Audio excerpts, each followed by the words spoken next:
Tricia, and I'm here today with Phil from SkiTalk.com, and we're here today with a Cagematch comparison with two heavy hitters from the Völkl lineup. Yep. So Phil, what do you think? Well, we get a lot of comparisons and Cagematch comparisons that people ask for, and this is one of them. And quite frankly, these two skis are one of the reasons I want to start doing cage matches, because somebody walks into a shop, they're looking at these two skis and wondering which one should they get. I mean, both are Völkls, both are really strong skis, so a sibling cage match is really applicable here. For sure. So we've got two skis here. We've got the Deacon 84 and the Kendo 88. Numbers pretty darn similar. And if you watch some of our other videos, we talk about narrow wide skis and wide narrow skis. The Deacon 84 is a wide narrow ski. It has a lot of hard snow attributes that it's wide enough if you want to take it in some mixed conditions, it's good. For sure. The Kendo 88 here, that is a narrow wide ski. So part of the Kendo mantra collection, even getting into the bigger skis like the Katana, there's definitely an off-piste bias here. So we've got actually a wide narrow ski. Again, neither one of these are really bad choices, but they're good options.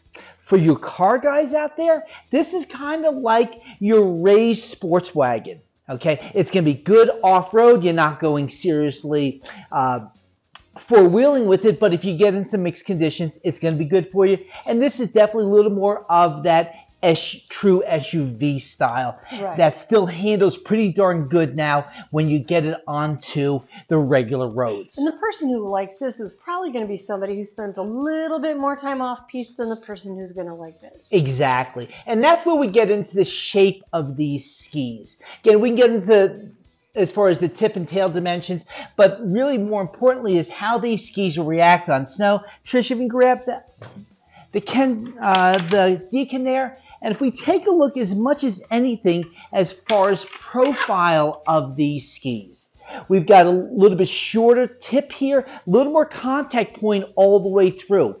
With the Kendo here, definitely much more gradual here up front. This is going to be a little more relaxed in those mixed conditions. When we get this one here on edge, it's going to react a little bit quicker. That's where this one here is going to be a little more hard snow bias. A little more responsive on the groomers, a little bit quicker in a turn. Right, but we still have a little bit of rise here at the tip, not quite as much as we have here on the Kendo. So we do have the ability of some mixed conditions control there. If the conditions get a little bit deeper than you think they're going to be, you're not going to be running back to the car too quickly to change that one out. Same thing even with the Kendo here is if we start the day with 6 to 8 inches, the ski's going to perform well. But as it gets packed in and skied in and maybe hit some groomers on the way back in, still a really good choice here for you. So, I mean, it sounds like there's a lot of overlap here. Absolutely there is. I mean, Völkl in this mid 80 millimeter range, and we talked about that in another video as far as a lot of the 80-some millimeter wide skis. Völkl has, I believe, like 5 skis in this range, so you've got a lot of options. But these two here are at the forefront of it. We can go a little more performance with the V-Works Deacon there.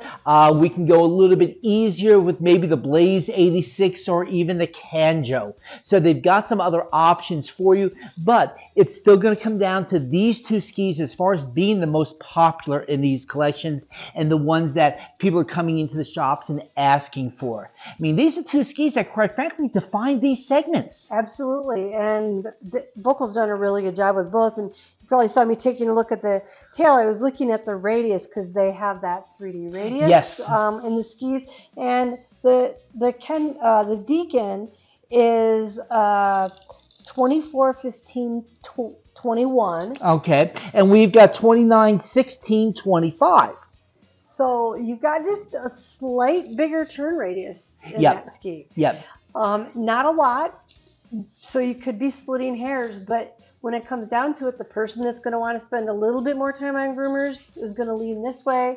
Somebody who's going to spend a little bit more time off piste is going to lean that way.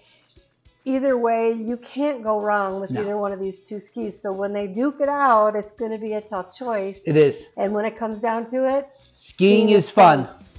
If you enjoyed this informative video, hit that bell, subscribe so that you'll stay up to date on the new videos, and check out SkiTalk.com for more ski-related content. Also, please follow SkiTalk.com on all of your social media channels. No shark attacks were encountered during the production of this video.